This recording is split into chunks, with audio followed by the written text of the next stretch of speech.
Saya akan menjelaskan tentang hipotesis asosiatif kontingensi persen. Hipotesis asosiatif merupakan dugaan tentang adanya hubungan antar variabel dalam populasi yang akan diuji melalui hubungan antar variabel dalam sampel yang diambil dari populasi tersebut.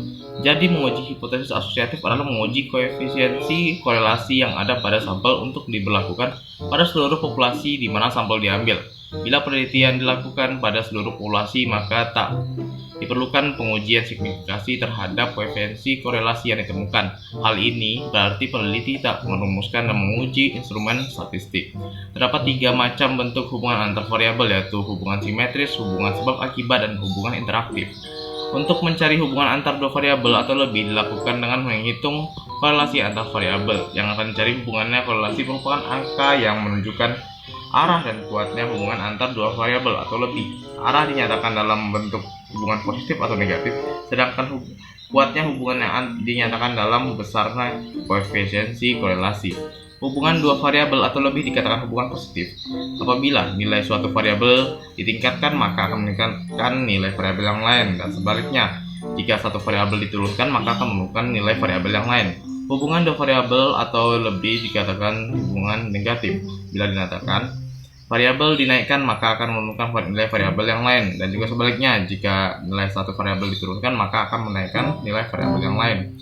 Hipotesis asosiatif adalah hipotesis yang menunjukkan dengan adanya hubungan atau pengaruh antara dua variabel atau lebih. Contoh, rumusan masalah. Adakah hubungan antar gaya kepemimpinan dan efektivitas kerja? Hipotesisnya adalah tidak ada hubungan antara gaya kepemimpinan dan efektivitas kerja. Teknik korelasi ini digunakan untuk mencari hubungan dan membuktikan hipotesis hubungan dua variabel bila data kedua variabel berbentuk interval atau rasio, dan sumber data dari dua variabel atau lebih tersebut adalah sama, berbentuk regresi linear, dan data dari setiap variabel berdistribusi normal. Sekian.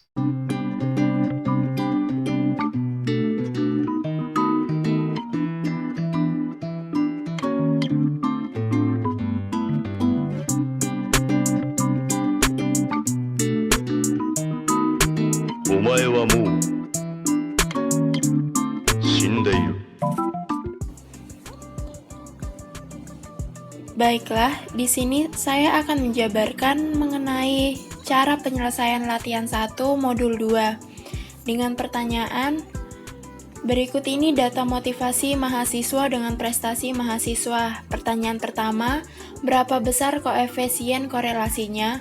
Pertanyaan kedua, berapa besar sumbangan antar variabel? Pertanyaan ketiga, buktikan apakah ada hubungan yang signifikan antara motivasi mahasiswa dengan prestasi mahasiswa jika A sama dengan 0,05 dan diuji dua pihak.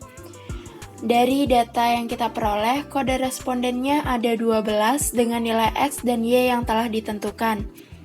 Penyelesaian dapat kita lakukan dengan langkah pertama, yaitu menentukan hipotesis, di mana H0 adalah tidak ada hubungan yang signifikan antara motivasi mahasiswa dengan prestasi mahasiswa, sedangkan HA adalah adanya hubungan yang signifikan antara motivasi mahasiswa dengan prestasi mahasiswa. Langkah kedua yang kita ambil yaitu H0 dibagi R sama dengan 0, HA dibagi R tidak sama dengan 0. Langkah ketiga yang perlu kita ambil adalah memperoleh nilai tabel, di mana kita telah memperoleh kode responden sebanyak 12 dan nilai X dan Y yang telah ditentukan. Melalui langkah ketiga ini, kita menentukan X kuadrat, Y kuadrat, dan XY. Dengan cara untuk memperoleh nilai X kuadrat, yaitu dengan mengkuadratkan nilai X. Contoh nomor 1, nilai X yang kita ketahui adalah 38, maka nilai X kuadrat adalah 38 dikali 38 sama dengan 1444 dan seterusnya sampai kode responden ke-12. Untuk memperoleh nilai Y, yaitu dengan mengkuadratkan nilai Y. Contoh nomor 1, nilai Y yang kita ketahui adalah 60, maka nilai Y kuadrat adalah 60 dikali 60 sama dengan 3600 dan seterusnya sampai kode responden yang ke-12. untuk memperoleh nilai XY, yaitu dengan mengalihkan nilai X dan nilai Y. Contoh nomor 1, nilai X adalah 38 dan nilai Y adalah 60. Maka nilai XY adalah 38 dikali 60 sama dengan 2280 dan seterusnya sampai kode responden ke-12. Untuk kolom jumlah sendiri merupakan perhitungan keseluruhan dalam satu nilai. Contohnya jumlah X, maka hasilnya berupa hasil penjumlahan nilai X dari nomor 1 sampai dengan nomor 12 dan seterusnya. Langkah keempat yang kita lakukan adalah mencari R hitung. Diketahui N sama dengan 12. N merupakan kode responden. RXY sama dengan sesuai dengan rumus yang telah disesuaikan. Kemudian kita masukkan nilai RXY sama dengan 12 dikali 40.919 dikurang 602 dikali 790 dibagi akar 12 dikali 31.306 dikurang 602 dikali 602 dikali 12 kali 53.938 dikurang 790 kali 790 sama dengan 15.448 dibagi akar 13.268 dikali 23.156. RXY yang kita peroleh adalah 0,881. Langkah kelima yaitu mencari besarnya sumbangan kontribusi variabel X dan variabel Y. KP sama dengan R kuadrat dikali 100% sama dengan 0,881 kuadrat dikali 100% sama dengan 77,61%. Artinya motivasi memberikan kontribusi terhadap prestasi mahasiswa sebesar 77,61% dan sisanya 22,39% ditentukan oleh variabel lain.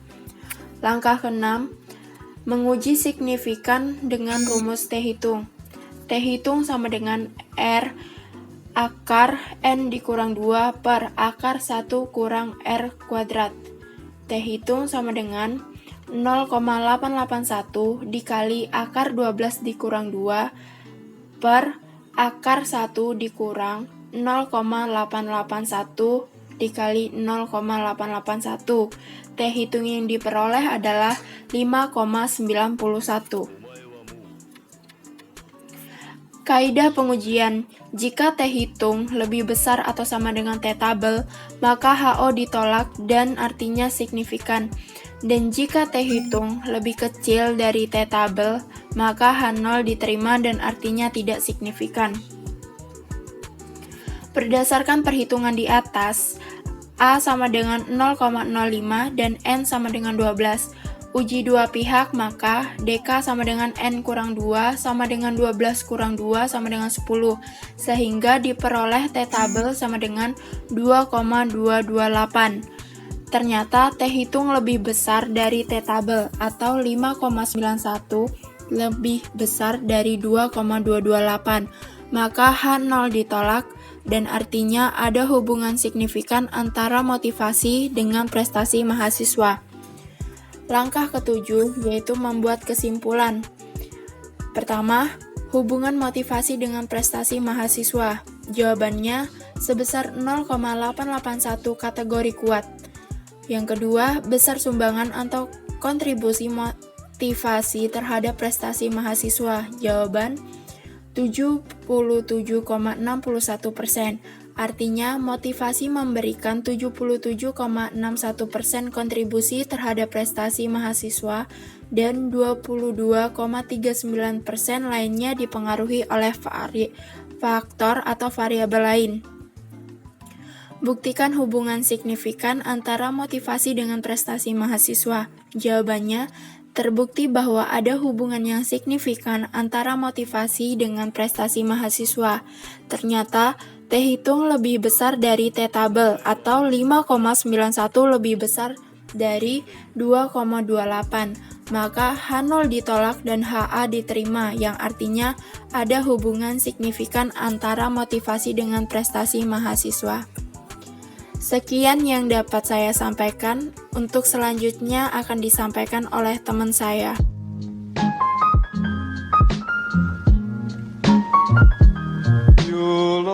Pada latihan nomor 2, contoh soalnya adalah ujilah koefisien korelasi hubungan antara kecerdasan intelektual sebagai X dengan hasil belajar matematik sebagai Y, dan ini adalah tabelnya.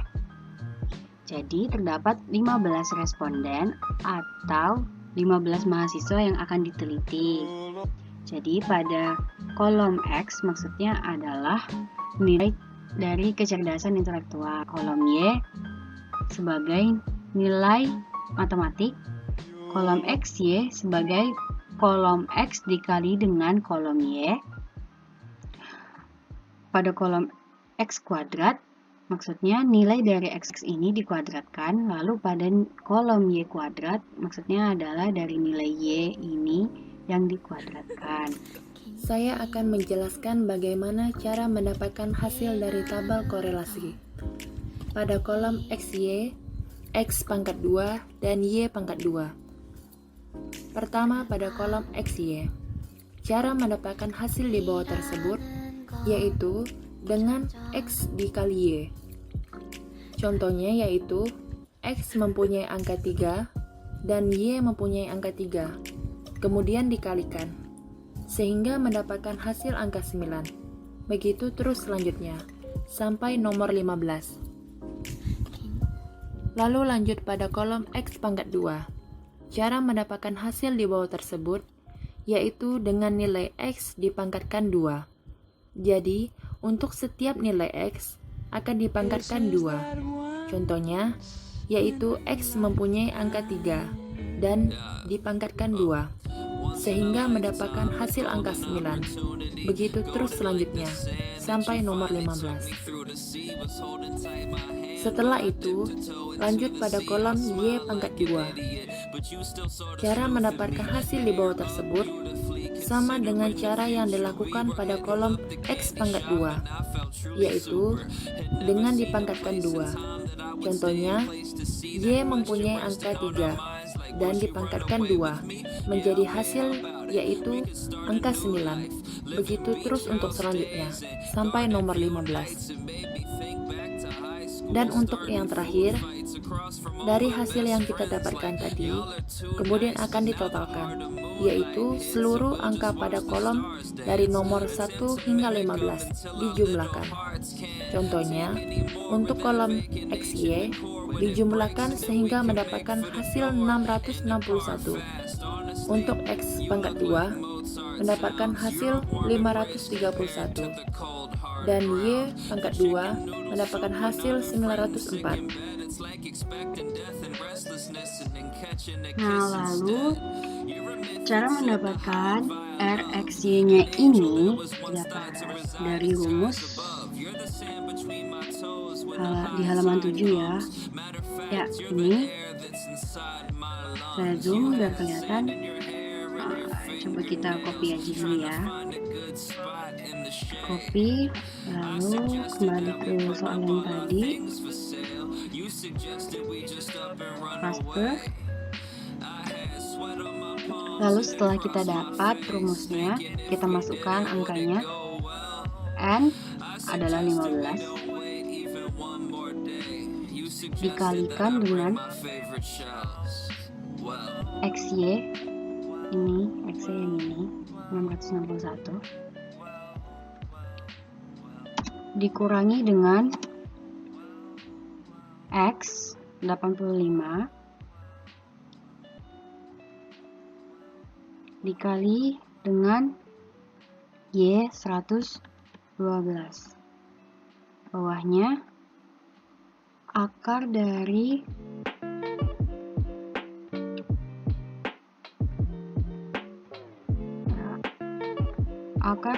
N 15 dikali dengan X kuadrat. X kuadratnya adalah 531 dikurangi X 85 dikuadratkan. Ya. Dikali dengan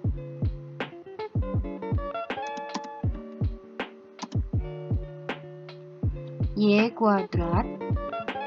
Jangan lupa ini N 15 Y kuadrat 904 dikurangi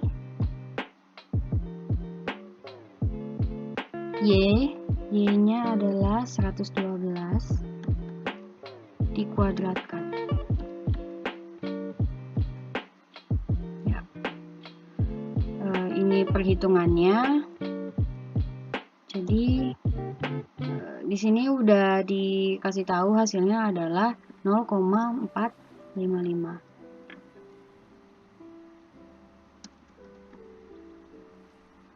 Nah, setelah diketahui dari soal pertama terdapat nilai signifikannya adalah 0,05. 0,455 jika dibandingkan dengan 0,45 akan menghasilkan 0,45 ini lebih besar daripada 0,05. Artinya adalah bahwa terdapat korelasi hubungan yang signifikan antara nilai kecerdasan intelektual dengan hasil belajar matematik, karena nilai rumus X-nya lebih besar daripada nilai signifikan, maka ini terjadi hubungan.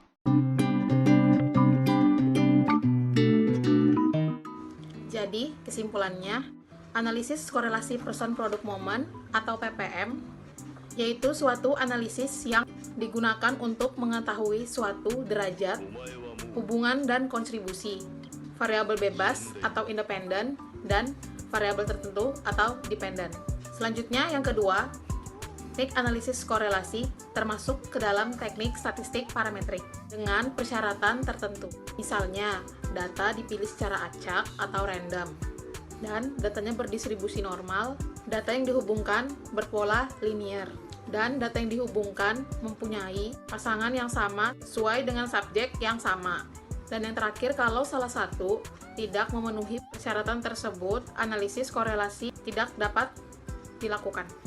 Terima kasih.